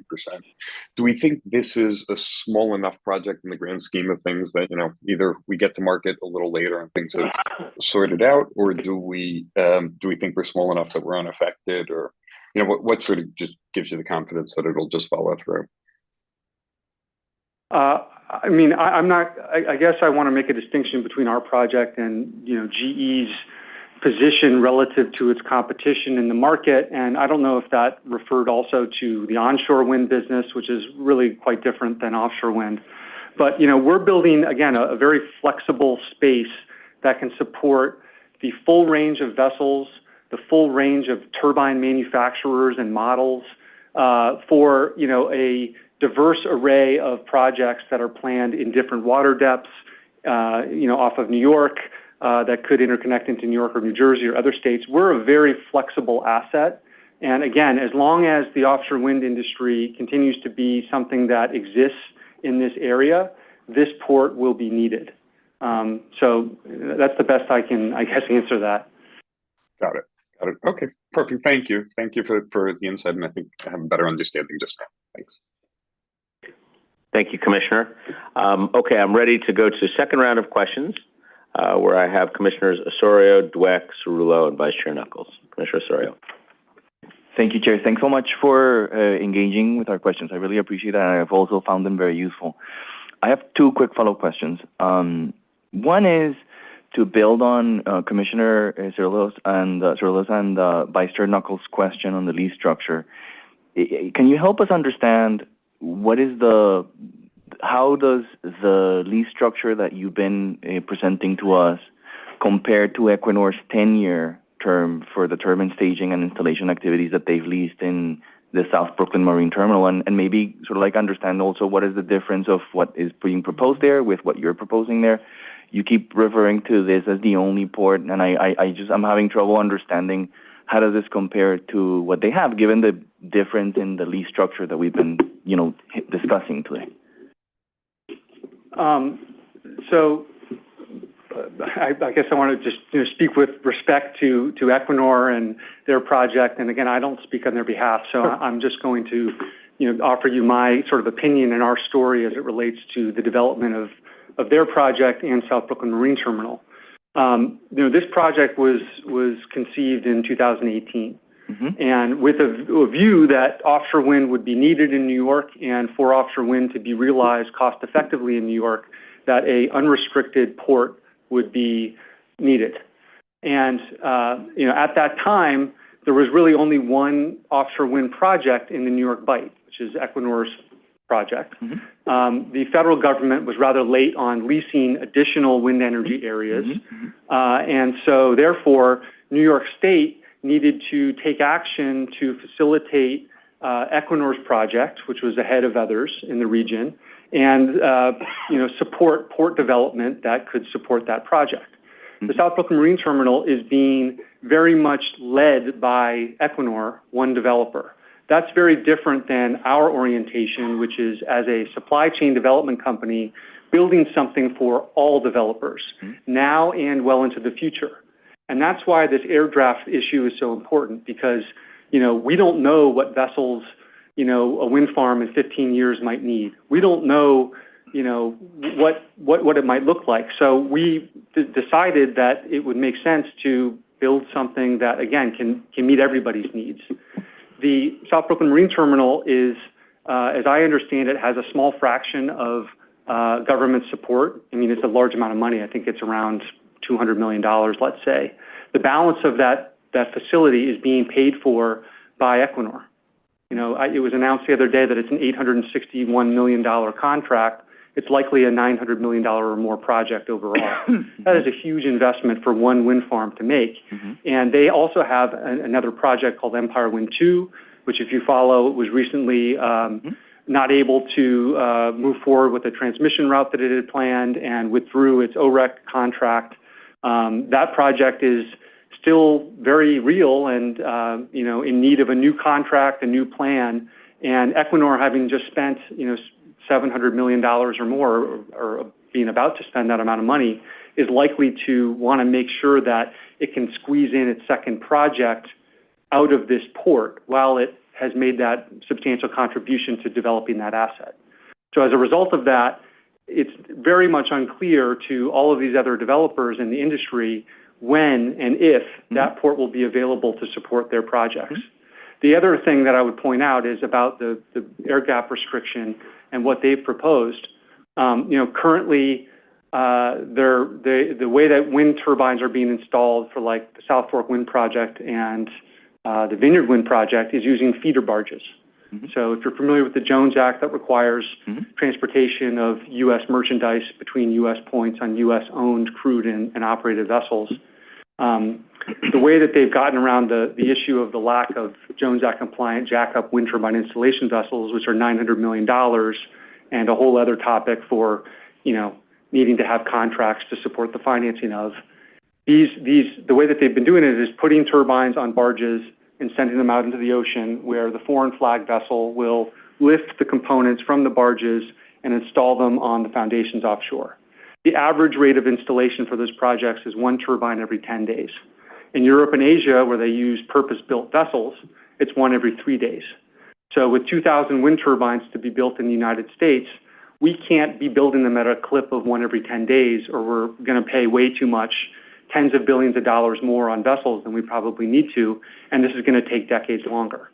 So there are right now many companies working on solutions to solving this vessel issue, because another factor is that there is a lot of offshore wind development in Europe and Asia as well. And so in a globally competitive market for vessels, U.S. really needs to come up with solutions. And companies are working on that. Equinor has, supported a novel vessel design that is a little bit more sophisticated than the feeder transfer method I just described, but it hasn't been proven yet. It hasn't been tested, and it's a new build vessel that they're also going to be paying for. So it's a very different project and set of circumstances, and both of these facilities will be very much needed to meet that 18 gigawatts by 2050 goal. Thank you. You've answered my question, but you've also validated, I think, why there's a concern in terms of, or I guess a question in terms of, why such a short lease? In terms of, clarifying that there's another port. This is not the first one, but the other port is very much sort of like occupied. They had 3 projects. Sorry to interrupt you. Well, just really quickly, just to kind of finish my point, is that you've clarified why there's so much, why the Staten Island port is so needed. And to your credit, this is a really interesting opportunity. We're just sort of like, I think, I speak for myself, surprised to hear that when we have a precedent of a 10-year lease that could be expanded for 6 more years, if I'm not mistaken, you're shooting for a 3-year lease, which sounds like, okay, and also if the landlord over there is the city of New York, how can we support sort of like a lease structure that is to your benefit, a longer deal? That's I just wanted to clarify sort of like my response to your clarification, but specifically connect this with the conversation that we were having earlier about not being intentional regarding the requests that you're making in terms of the zoning requirements in connection to the industry specifically. Because if in 3 years, building on your response to Commissioner Cerullo, let's say this doesn't work out, and the zoning allows for another type of use that will now be sort of like as of right, without the type of environmental impact analysis that we would require to then analyze another proposal, then I have concerns about why we're sort of like considering such a significant environmental impact to begin with. I'm going to need help on the latter point, but to the first point about the 10-year lease thing, I don't think it's really fair to compare the two scenarios. If Equinor were, and I'm speaking hypothetically and in someone else's shoes here, but if they were addressing this issue today, I doubt that they would have sought a 10-year lease with a 6-year option. At the time that they entered into that arrangement, they had 4 projects in New York. They had Empire Wind 1, Empire Wind 2, Beacon 1, and then Beacon Wind 2 behind it. They split up with their partner those assets. So they took Empire Wind 1 and 2, and BP took Beacon Wind 1 and 2. And then they lost a pathway for developing half of that Empire Wind asset. So they're left with an 800 megawatt project and a $900 million port to build. So I think that the 10-year lease thing it's sort of just a different scenario between that project and ours. We have had 10-year conditional leases entered into with developers, whereby they would use it for a 3 or so year period and sublease it out to other developers that they know need the port behind them as sort of a master tenant approach. That would enable us to secure the financing we need and enable them to basically get credit for building the port. So just to make sure I understood that, so the big differences are, to one, back then, none of the 7 required megawatts were contracted, so they had more projects to work with. And 2, I think you also hinted to the fact that there's a different financial landscape. Is that right? Yes. What I'm saying is when Equinor agreed to develop South Brooklyn Marine Terminal, they had 4 projects. They had 12 years of demand on the table. Now they have 3. But isn't that market growing exponentially, as you said? Isn't the need for ports growing? Yes, it is. So I'm not sure I understand the point. I think maybe I'm not understanding what you just said, but I think you said that one of the reasons why they were able to secure, or why the city was able to secure a 10-year lease back then with Equinor, was because Equinor had 4 projects. Yeah.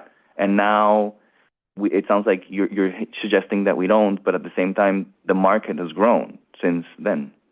Yeah, I think, I'm going to just interject quickly to clarify. I think Equinor had 4 contractual projects to build. That was going for Equinor. 3 in New York, and then 1 that they were seeking. For Equinor, 1 offshore wind developer had these 4 projects over 12 years, so a 10-year commitment made sense. There are multiple offshore wind developers that are getting awarded different projects that are going to need access to the site, but they don't have 12 years worth of, each one doesn't have 12 years worth of projects that it would make sense for them to build their own port facility. So we're building the port facility to then be able to contract with all of these other offshore wind developers who can come in, use it for the 2 to 3 year period that it's necessary to build their contracted offshore wind project, and then have another developer who we already are in agreement with to come in and take its place after.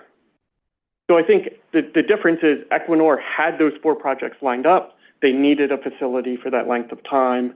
Here, we're going to have multiple developers that we're going to be our tenants. Does that clarify at all? That's useful, thank you. It still sort of like leaves the concern, or maybe I would then encourage you to go back to sort of like what we were discussing earlier about being super intentional about what is this for specifically, not leaving it open to renewable activities, which I think is the language that you're using, just to do also our part in supporting you in making a longer commitment.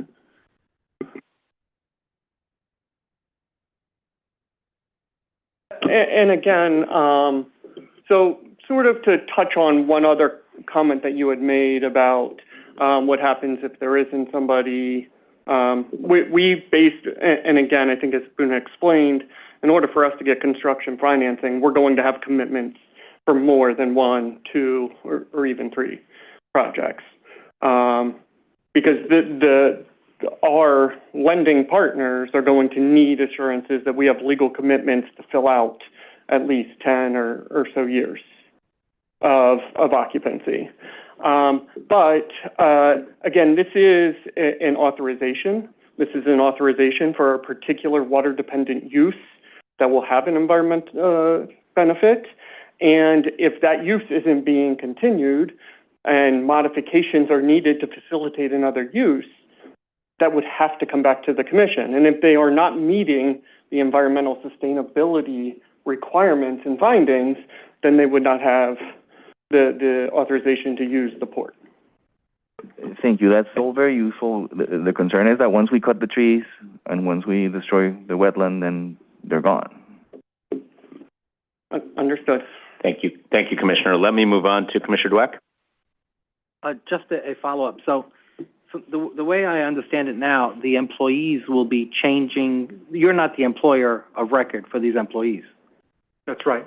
So they'll be potentially changing every 3 years with whoever is the manufacturer or your tenant. Yes. And will you be taking any measures to try and continue their employment with the new tenant? Will there be some workforce training or workforce adaptability or?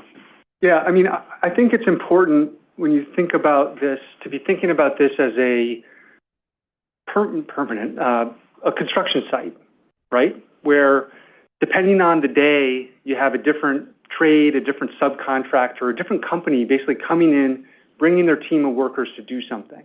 Typically, those companies will be employed over a multi-year period to, handle the electrical wiring or the bolting or the crane activities or whatever. But at the end of the day, when their contract is up, if it is up after a reasonable amount of time, those people will still have jobs. They'll just be going to some other project. Like a crane operator that works, on some building, they might be laid off for a little bit, but if they work for a crane company that has other business, they'll probably just get moved over to another project. So that's kind of how this works. Just for clarification, I assume that, and I'm not extremely familiar with the benefits, but I assume there's a lot of tax benefits and federal incentives with the creation of energy through wind. Am I correct? There are, established through the IRA, and those are mainly, beneficial to the wind energy companies building energy equipment, right? Permanent. That was my question. Is it contingent to the creation of the energy or the building of the equipment? It could be either. I mean, whether it's an investment tax credit or a production tax credit. And does that require the creation or the building of the equipment to be done in the United States of America? There are incentives, I understand, through the IRA that encourage U.S. steel, et cetera. U.S. steel, and would final assembly, would your facility be considered a final assembly? No. It would not, and there's no benefit for that? I don't believe so, no. Got it. Okay, thank you. Thanks, Commissioner. Commissioner Cerullo?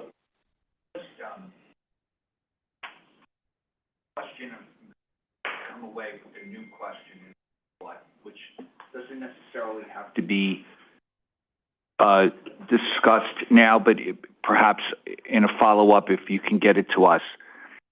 The reference to the battery storage function that will exist on this site and the distinction made between the battery storage function and BESS facilities. I don't know if that's a long answer or a short answer, but I would like to understand that. As I'm sure you know, in following what's going on Staten Island, this has become a very important issue with BESS facilities. So I'd like to understand what is happening there and how it is the same or is distinguished from what a BESS facility is. Sure. Shay Thorvaldson again. So a BESS facility, if people aren't familiar, is somewhere between a 5 megawatt to 20 megawatt facility that's specifically installed as an opportunity to draw power from the grid for Con Ed, to store it at night at a lower cost, and then have as an emergency discharge for the communities. It's the newer version and the more neighborhood-focused version of the peaker plants, which unfortunately everyone's familiar with, and all the EJ areas that need to go. So this is the first round of the next, well, what are we going to do for peakers? That type of system is not what we're talking about here. We're talking about something that is 10% of that, which is probably equivalent, or not probably, which is equivalent to a residential house that has solar power panels on his roof to the tune of about 4,000 square feet. The batteries in those sizes, if you look at the new lithium-ion batteries for storage for that, are smaller than this column. They're very small. I mean, they're a limited footprint, and they are specifically meant for non-commercial, non-industrial use. They are not programmed to draw from the grid, nor is this one here going to be designed to feed back to the grid.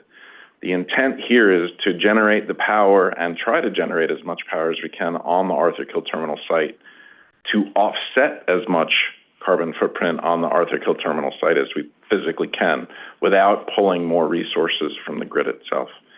In terms of what the FDNY would consider the fire load on battery storage systems, this would fall under the levels that would be residential storage. Okay, I appreciate that response. Thank you very much. Thank you. Thank you. Commissioner Vice Chair Knuckles. Thank you. You mentioned Equinor. My question is, as we speak, what is the closest wind farm now in operation in proximity to New York City? Probably the Block Island Wind Farm. Block Island? Yeah, that's 3 miles southeast of Block Island. It's, 200 miles away, but there's none off of New Jersey yet. The other turbines that have been installed in New England are further east, and then there's 2 off of Virginia. Okay. But many more are about to begin construction there. And the one off of Block Island, what's the name of it again? The Block Island Wind Farm. Block Island Wind Farm. All right. Well, Equinor, is that the right name? Equinor? Yeah. What have they done? Because you've mentioned them. What have they done? Yeah. They have. Or what are they doing? They're building a 816 megawatt project that's south of Long Beach and the Rockaways. All right. East of New Jersey, in between 2 shipping lanes there. They also have another site called Empire Wind 2, which is the one that I was speaking to earlier, that needs to get another offtake agreement and transmission cable route for that. Those are the 2 projects that Equinor now has in the U.S. They had partial ownership of 2 others off of Massachusetts, one of which had a plan to run a 200 nautical mile transmission cable through Long Island Sound into Queens. That project was also terminated and is now owned by BP. So Equinor has 2 projects in the U.S., I think several others in Europe, and yeah. Thank you. Okay, thank you very much, Mr. Vice Chairman. Looks like that's it for you. Thank you very much. We appreciate your time. It's a very exciting project, and we know it has lots of complexity to it, but we appreciate your time and attention and presence with us today. And we do have a couple of members of the public who are interested in testifying, so I'm going to excuse you all, and I'm going to call them up by Zoom, but thank you. The first up is Gabriela Velarde Ward from the Coalition for Wetlands and Forests, to be followed by Linda Cohen, both by Zoom. So whenever Ms. Velarde Ward is available, get her started.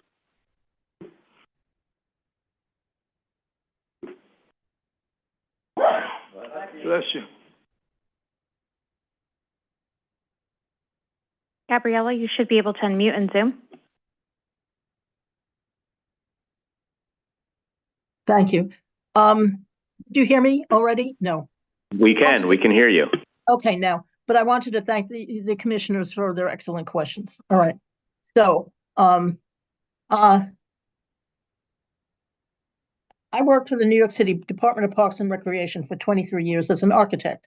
My knowledge of this field includes that of water dynamics, ecology, design, site design, sustainability, urban planning, and building structures.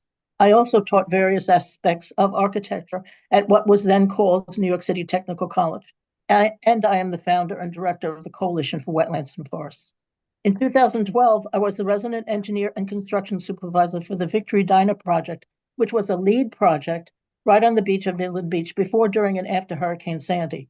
Years before Hurricane Sandy, the wetlands were destroyed, the blueberry bogs were paved over, and in 2012, the forest on the beach was cut down. The project started in April of 2012. By October of 2012, most of the trees were gone. Then in late October of 2012, a 15-foot storm surge hit and 24 plus people were killed on Staten Island alone. The areas that were hit the worst were Midland Beach and south of that. Those areas included the area that proposed AKT project. I watched as people were removed from their homes in body bags, I could not help but think that if the forest had not been cut down, it would have buffered the storm surge, and not as many people would have died. That experience and things that I saw and learned about how people suffered changed my life. Because this was so devastating, when I heard that the Graniteville freshwater wetland and forest was going to be destroyed for a BJ as a parking lot for 835 cars and a gas station, I started the Coalition for Wetlands and Forests. I could not allow this devastation to happen again. The Graniteville forested wetland saved this environmental justice community of Black and brown people from flooding during Hurricane Sandy. The coalition kept the wetland and forest from being destroyed for 4 years. During that time, I said publicly that if we lose the wetland, we'll be flooded. I was derided publicly. During the summer of 2021, the forest was cut down and the spongy wetland soil was compacted. On September 1st of 2021, Graniteville was flooded for the first time ever, and we had lots of damage. Climate change includes sea level rise, torrential rain flooding, and storm surge flooding. The seas are rising faster than scientists have previously acknowledged. The ice in Greenland is mostly gone. The permafrost is now exploding methane, a greenhouse gas more powerful than CO2. The ice shelves in the Antarctic are falling into the ocean in a feedback loop. The more the ice melts, the more the oceans rise. What planning are we doing for this eventuality, which is going to come sooner than we think? There are now close to 350 acres of wetland and forest on the west shore of Staten Island that are being threatened with destruction, including this one. What will happen to the people, the mobile home community that's near us, the poor and the disenfranchised, the frontline communities when the west coast of Staten Island gets swallowed up by the effects of climate change? It is the opinion of the Coalition for Wetlands and Forests that mitigation should be on Staten Island at the very least, and at best, the mitigation should be close to the area that is losing its protection, close to the AKT. Climate change is real and happening now, and if ignored, it has real consequences. Thank you. Okay, thank you very much. Thank you for taking the time. You have a question from Commissioner Osorio? Thanks so much for your testimony. I really appreciate that. I was wondering if you can comment on opportunities for wetland mitigation banking or wetland mitigation restoration, rather, in Staten Island. We just heard from the applicant that they've done their due diligence in identifying opportunities, and simply their assessment indicates that there isn't enough. What is your position on this? That what isn't enough? I'm not sure. I'm not clear on the question. Do you have how do you respond to the discussion that we just had in terms of what the applicant described as a limited opportunity for mitigation for wetlands restoration in Staten Island? They indicated that they've done an assessment to try to identify opportunities that are sufficient to offset the impact that the project will have on the local wetland, and therefore they've identified opportunities elsewhere. In your testimony, you indicate the need to restore wetlands in Staten Island, and so I'm wondering if you what is your response to that? Have you identified opportunities of that size that could be considered as part of this mitigation opportunity? We are planning to go there. I live on the North Shore, the Northwest Shore in Graniteville, in the EJ community. And we're planning on going there to look at the site for the terminal at this point and to look at other places in that location. I really believe, and this is my opinion, I really believe that it should not be anywhere else but the area that's losing its wetland for protection. That area suffered greatly. 24 people and plus, I've heard word of more than 100 people were also killed there and not counted. But we're going. I believe it should be in that area that's going to be destroyed, particularly because that area suffered a lot during Sandy. Thank you. We hear you in that. Another quick question. So I was just wondering if, as an environmental justice advocate, you mentioned from the North Shore, have you been approached in this regard? Do you know if there's been outreach done to grassroots groups like yours advocating for environmental justice priorities, part of this process? We did the outreach to a number of the politicians, a number of environmental groups, and And we have the only mobile home community in the city right near us, 10 minutes away by car, not even 10 minutes, on the other side of the wetland that we lost. And they're included in everything we do. And they are elderly, disabled, and low-income people. We also, as an EJ community, we're also bombarded by toxins, by the Newark Airport, by the petroleum refineries, and by the Staten Island Expressway right there. So I've done a lot of outreach to various kinds of people. Yeah. Thank you. But have you been approached by this applicant in this regard? No, I have not. Okay, thank you. Thank you, Commissioner. We're going to move on to Linda Cohen. Thank you, Ms. Velarde Ward. I will just make one note here, because I think it's important, the distinction between, let's say, just a parking lot and a plan that would enable sustainable energy production. So for those of us who are concerned about the environment, we also do need to make space for wind as a renewable energy source, and that to me is what this proposal is doing. So I see a distinction there between those impacts on wetlands. Obviously, I'm concerned about wetlands too, but this is also something which is helping the earth, and we need to enable in order to accomplish those core goals. So, okay, just wanted to make that point. Let's go to Linda Cohen. Hi, can you hear me? We can. Great. Okay. Hi, I'm Linda Cohen. I belong to several environmental groups on Staten Island, including the Coalition for Wetlands and Forests, the Protectors of Pine Oak Woods, and Natural Resources Protective Association. I believe that the wetland mitigation must remain totally on Staten Island and not be done in Black Bank, Jamaica, Queens. I don't know if any conversations have taken place between the developer and the Staten Island environmental groups that were recommended by the borough president. But I do know that some have ideas that they want to share. I believe Jack Bollenbach from Protectors, the vice president of Protectors, is actually on the way there. We thought we would be heard later in the afternoon when we looked at the calendar. But anyway, I really can't understand why the initial large mitigation site of Arlington Marsh in the EJ area on the northwest shore of Staten Island was presented initially by the developer, and then later it was changed to Jamaica Bay in the DEIS. There have been lots of flooding problems for residents in the Arlington Marsh area.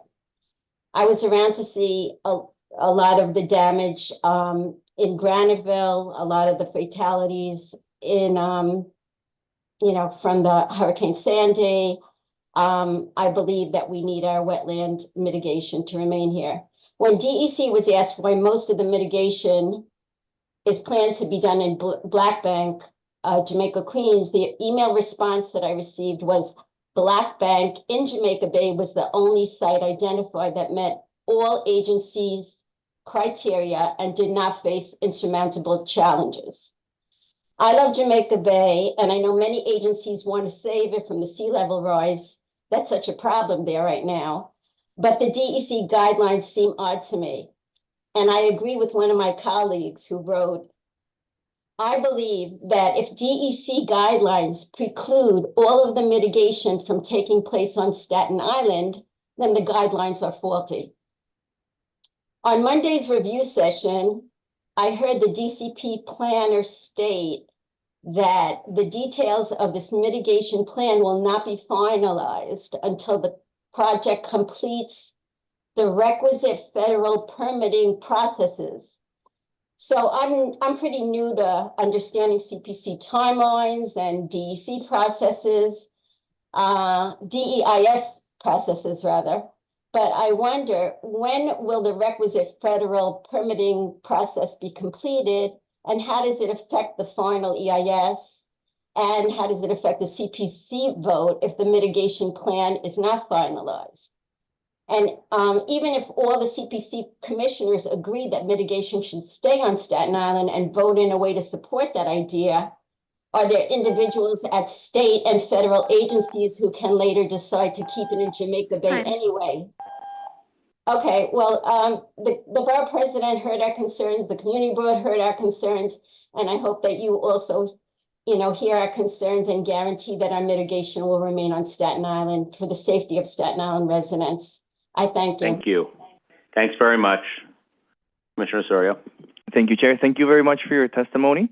I'm wondering if you can share with us anything in writing regarding that alternative proposal that you discussed that either your group, I understood, had proposed in conversations with the borough president, or something that the applicant had considered earlier on in the process. If you can share with us any information about that, would be greatly appreciated. Thank you. Great. Thank you very much. Thank you, Commissioner. Thank you, Ms. Cohen. I'm going to just do a final call here to see if there's any other members of the public wishing to testify on the item of Arthur Kill Terminal, calendar 16, 17, 18, and 19. Seeing none, I will close the hearing on that item, and I will ask you, Madam Secretary, if there's any additional business before the Commission today. So I'll just note the record is going to remain open through Monday, May 13th at 5 p.m. to receive written comments on the DEIS for this item. Great. And then there's no other business before the Commission today, but I do have some public information to share. For those of you who are unable to or did not wish to testify, you can submit written testimony online by selecting this hearing on the upcoming meetings page of the NYC Engage portal, through DCP's website, or by mailing your comments to City Planning Commission Calendar Information Office, 120 Broadway, 31st floor, New York, New York, 10271. Great. With appreciation to the applicant team and also the members of the public who joined us by Zoom today, and of course to the members of the Commission, we are now adjourned. Thank you. Thank you. The time is 12 p.m.